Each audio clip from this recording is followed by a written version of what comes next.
Good morning. When Thalisa asked me to give the keynote address, I said it's like coming and preaching to the choir here. So for all my colleagues and HR leaders who are here, thank you for being here. I'll try and give you my perspective about what I think future ready HR is all about.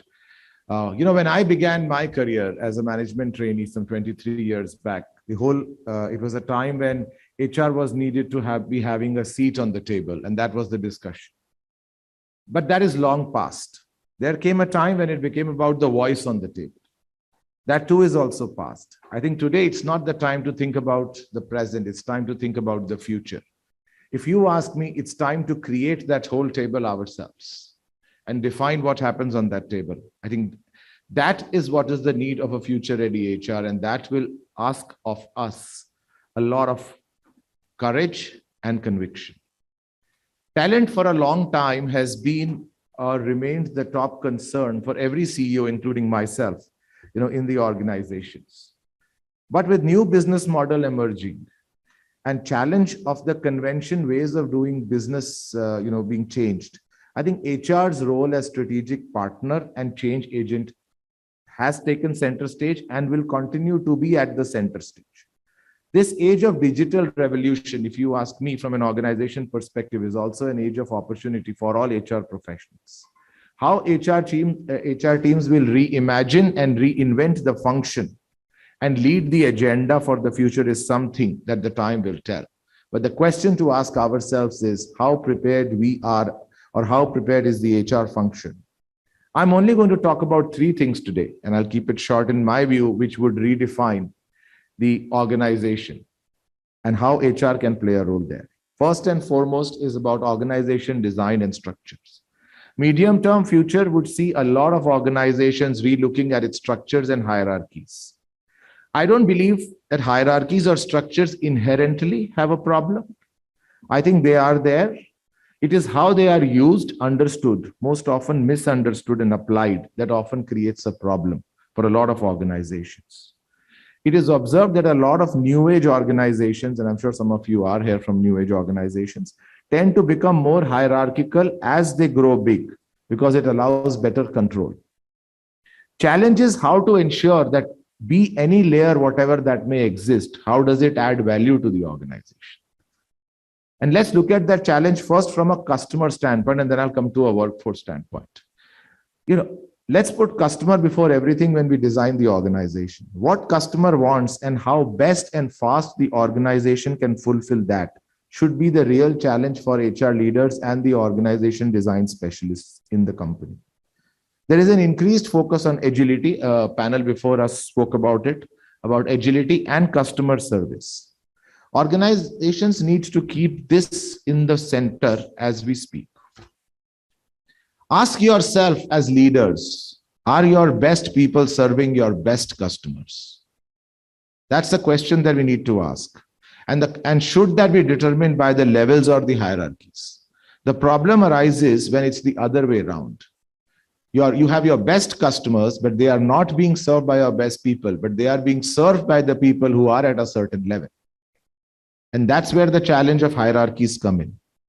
Some organizations try to be innovative in the past and try to do away with this whole concept of managers and supervisors, thinking this will make them more agile, but they had to return to the original structure because of the chaos that got ensued. So my submission to you is, if you really understand your customer, the structure may not matter at all. If your customer wants a resolution the very first time they call you, or they reach out to you, the trick lies in empowering people at all levels to do what is best for the customer and not in reducing the levels. I think that's the thought that I will leave you with when you design the organization, keeping customer in mind.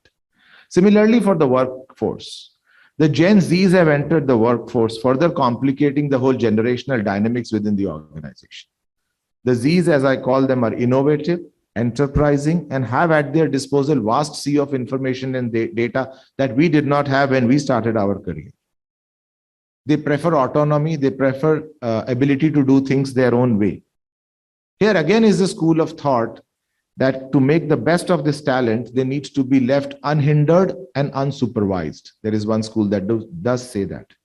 I believe that the current workforce is more independent absolutely than ever, but they need supervisors and mentors to help them make the most of their ability and be guided in the right direction. Hierarchy here needs to be looked at from a competency based level rather than an authority based level, and that will be a challenge as we design our organizations. So there is no right or wrong answer to what is the right level of hierarchies or what is the optimum level. What is clear is that as we look at the future organizations, the hierarchies in some manner will exist, no matter how much we desire or wish them not to be. You break them and they will build themselves back. That's like the Hydra-like quality that they always have. In such a scenario, please ensure that the organizations are agile, there is empowerment, there is respect for the best idea, including quick decision-making and acceptance of challenge to succeed. I think that will help. The second thing that I wanted to talk about when we look at future ready is reskilling. The first panel did talk a lot about reskilling, right? And why is this discussion so important for the future? Let me be a little provocative here. I think what has happened is that the human inventions have constantly tried to make us human beings very comfortable. Our natural instinct to evolve and survive has dulled down at a certain point in time. Anything we need today is at the tip of our finger, and we can literally pay for any service that we want. But as human beings, we are naturally designed to evolve and learn. We are perhaps the only species that has the ability to embrace change as a choice and not as a consequence. And we seem to have forgotten that trait that we have. You know, the panel before me talked about the pandemic and the reskilling. I also personally believe that this pandemic has been the largest reskilling project that the world has ever seen. And I'm putting myself out there when I say that. But let us look at some of the things we learned very, very quickly, right? Leading socially distanced lives. We changed the way we travel. We changed the way we bought food. We changed the way we bought things. You know, we all became dependent on masks, on apps to enter a place, keeping social distances, getting our temperatures checked, and I could go on and on. And we as a community, in a matter of weeks, forget months, learned to do things differently to survive. So we all reskilled our approach.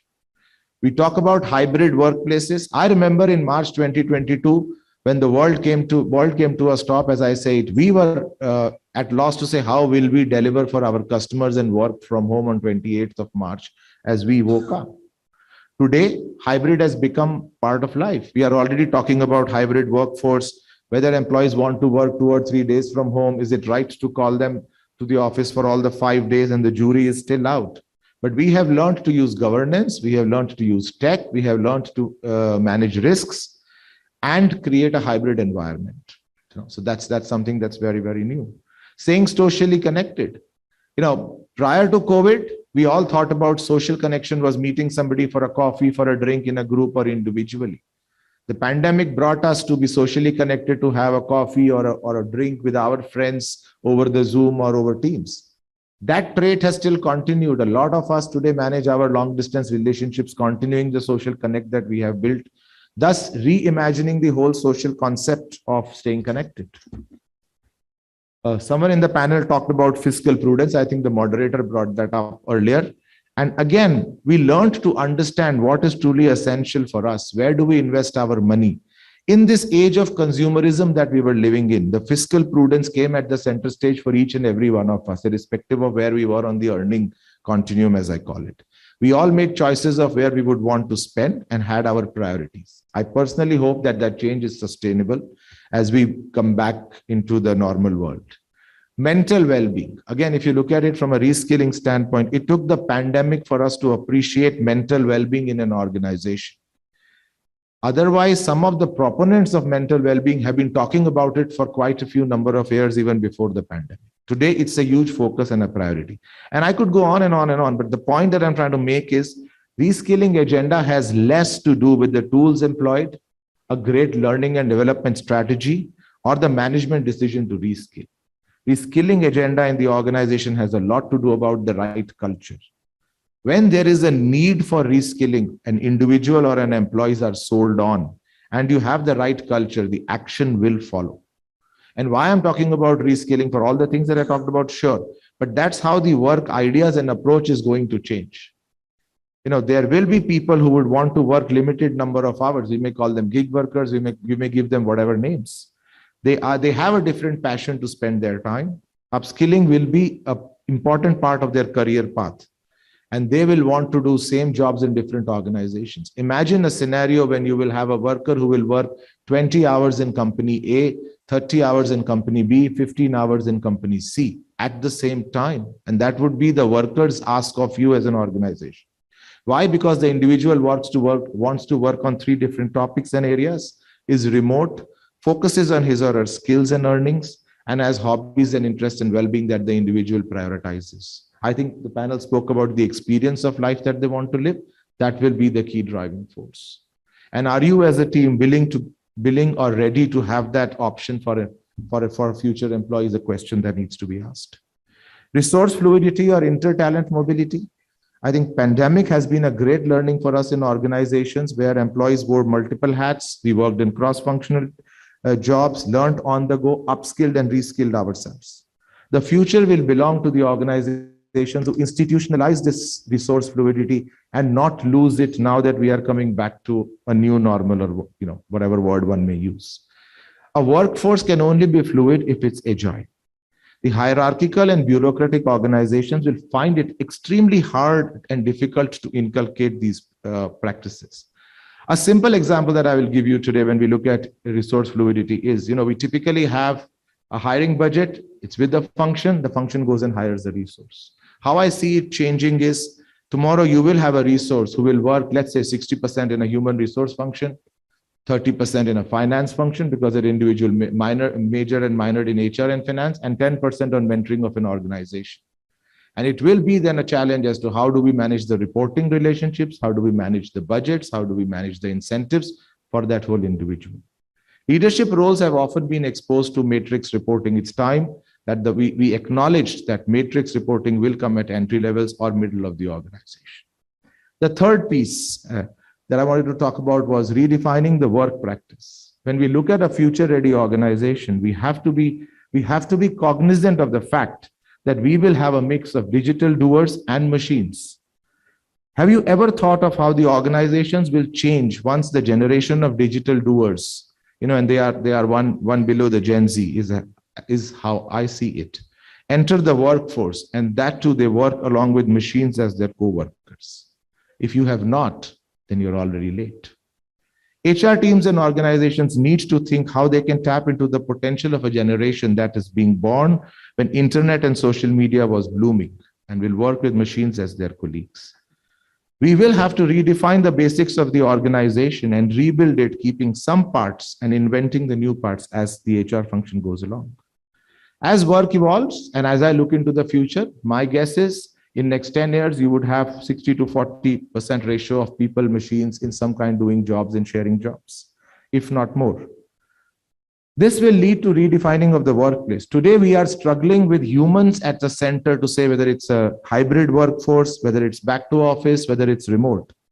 Imagine what will happen when you have humans and you have machines, and then you will have to define the workforce of hybrid, remote, office, and how will the work happen. The second piece that I want to talk about here under this is also performance. Work itself will need to be redefined. What will work be and how will it happen? Classification of who will do what, how will it be measured, what will be the outcomes, how will we keep track, will be the new paradigm. From an HR function standpoint, all policies will have to be not only rewritten, I think that's the easier part, but to be reimagined. Take any policy, and I could go on, whether it's your leave policy, a work week of 3 days, 4 days, I don't know what the future will hold. How do you build that in? What happens between humans and machines? Do you give machines a downtime? How do they get a mandatory off? Who steps in during this period? How do you incentivize humans? That's easy, we still know it. How do you incentivize machines to give their full, or they don't need incentivization? Medical benefits, and I could go on, but I'll stop here. And in the end, I will say, I have spoken about some challenges which are sure to ask questions of the function's ability to adopt the change itself and shape organizations in becoming more agile and future ready. If we successfully address even a few of them, we may start to discover answers to some of the biggest questions of all. That the future is more uncertain now than ever before is not a fiction, but a fact. What is more important to realize is that the future is already here. So don't wait, act now. Thank you and have a very good rest of the conference.